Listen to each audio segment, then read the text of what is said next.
Hey friends, this is Michelle Rayburn. Welcome back to the Indie Author Blueprint podcast. I'm your host, and this is part 3 in our series on productivity and organization hacks for indie authors. If you've been with me through parts 1 and 2, you've already learned how to hack your habits, build smart writing systems, and streamline your time and space. But here's the truth. Even the best systems won't help if they can't survive real life. So today we're talking about sustainability. This is for the writers who start strong and then fizzle. The ones who get thrown off by life, like me with grandbabies being born and surprise road trips or a pile of freelance projects you didn't plan for. Yep, I'm right there with you. So let's dive in. First, let's talk about sustainability. In the first 2 episodes, I've mentioned weekly and monthly systems. We often overcomplicate organization. We're looking for this giant system, specific steps that somebody else is following, and then we're going to implement that.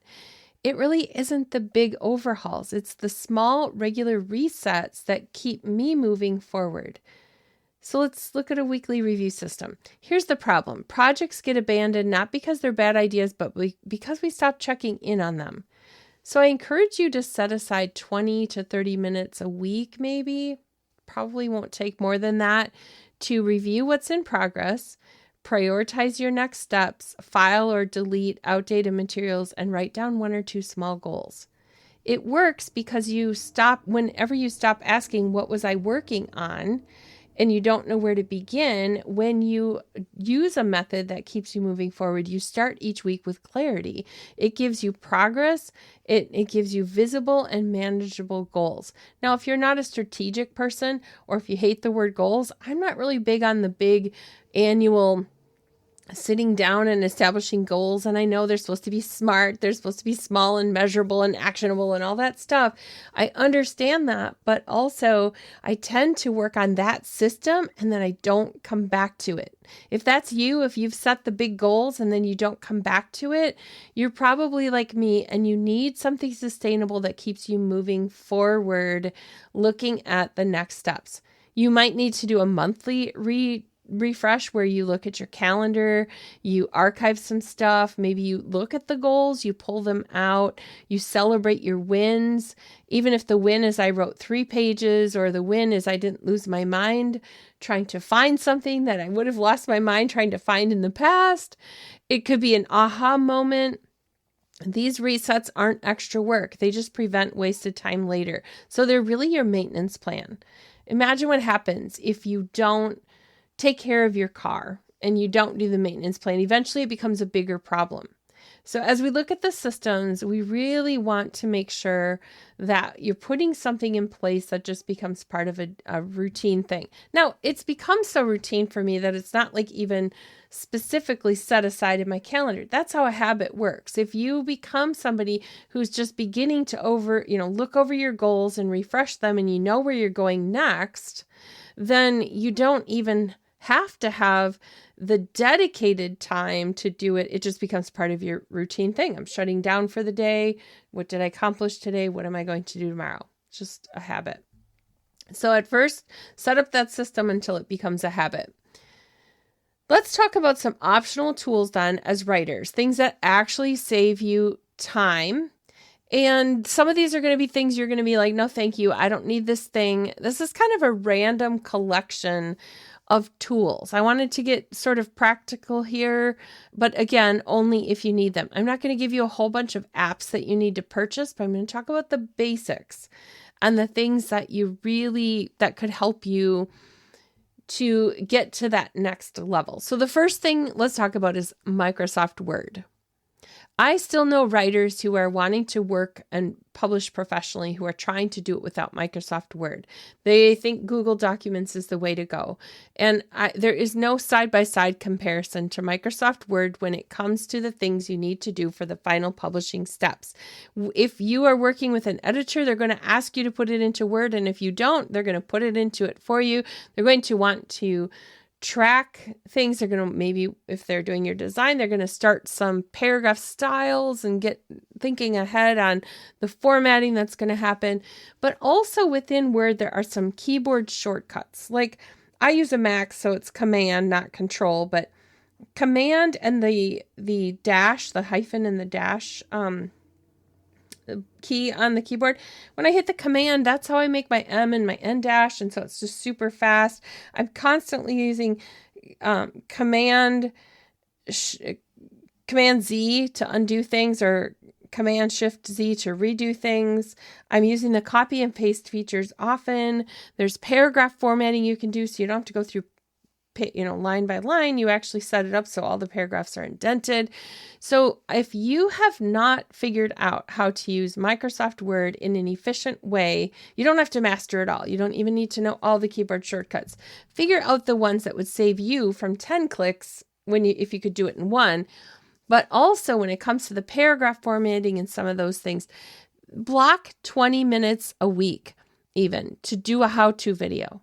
If you did that every week, you just watched one 20-minute tutorial, at the end of the year, you'd have at least 50. You could take some weeks off, but you would have at least 50 different things you learned, some skills you picked up in only 20 minutes a week.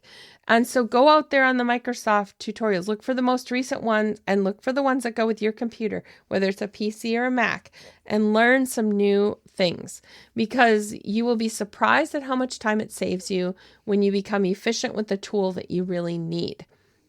You're going to have to invest a little bit of money to be a professional publisher or a professional writer.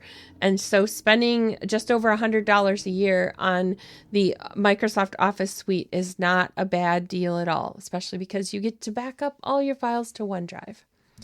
Okay, the other thing that I recommend is having style guides. For me, it's the Chicago Manual of Style.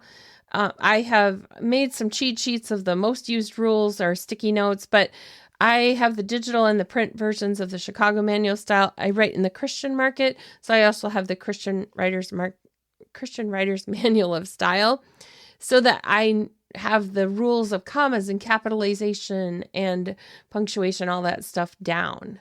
And if you have not purchased that, I encourage you to do that, because you can't just rely on your editor to do the things that you need to do to be a professional writer. So learn some of those. Again, there's tutorials. There's a monthly email you can subscribe to learn the latest of what's happening. So do that.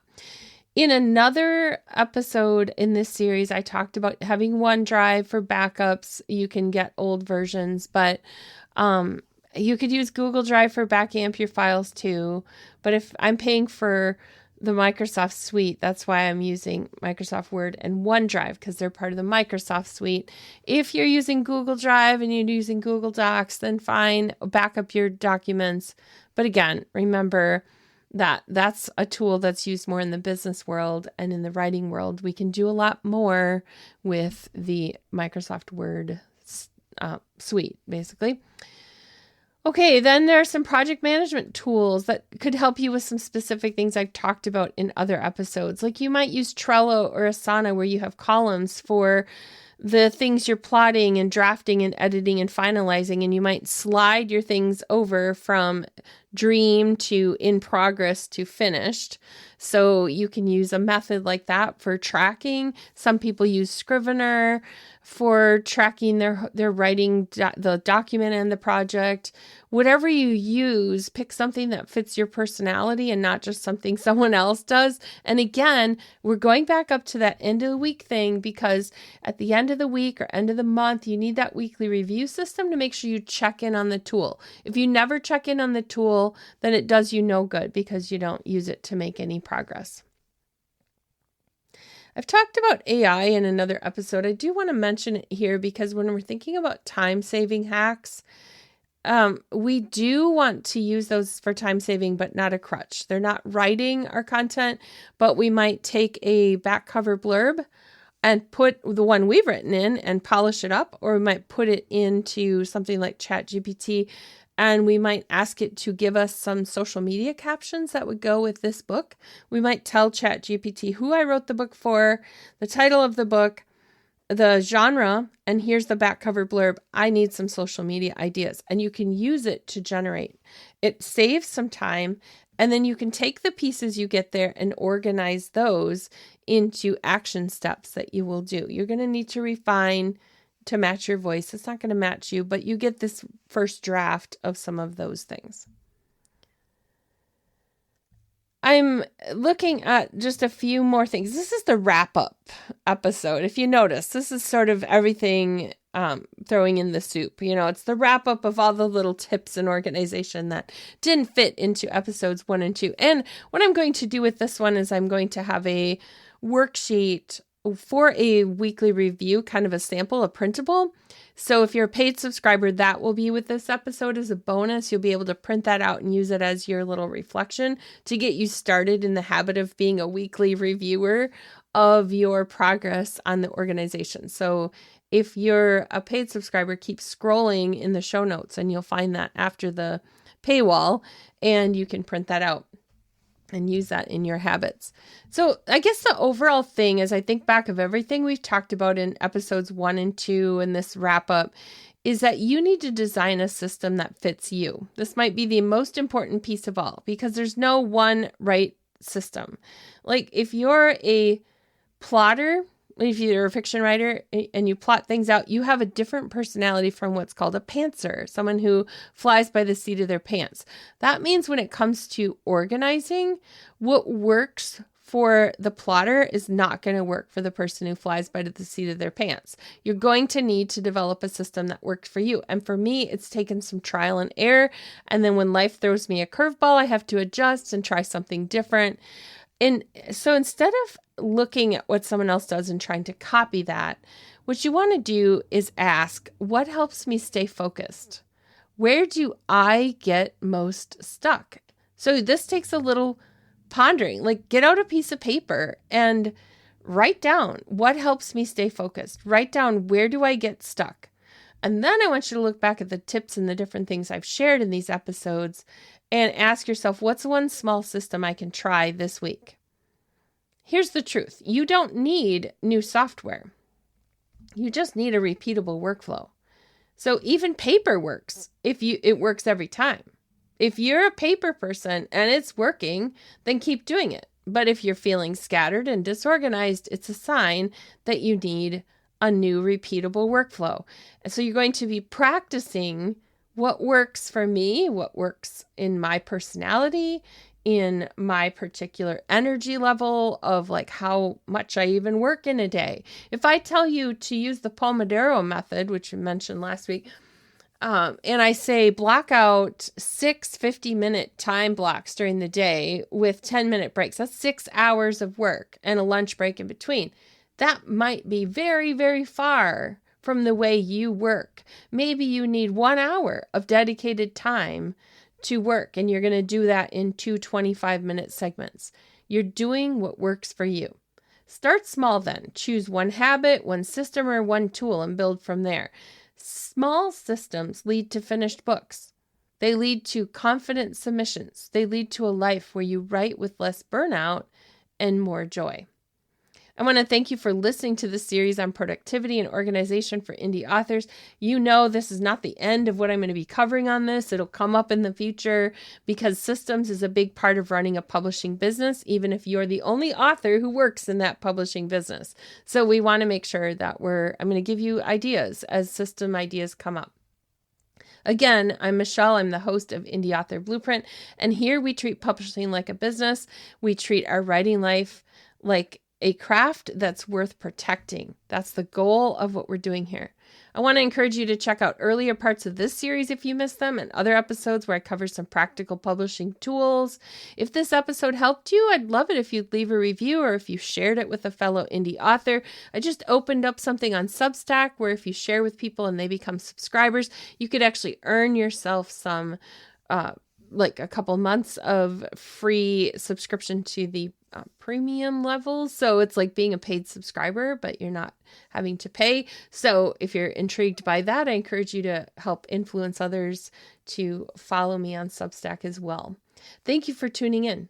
And remember, you don't need new software. You need a repeatable workflow that fits you. So build your system to serve your creativity in your business. I'll see you next time on Indie Author Blueprint.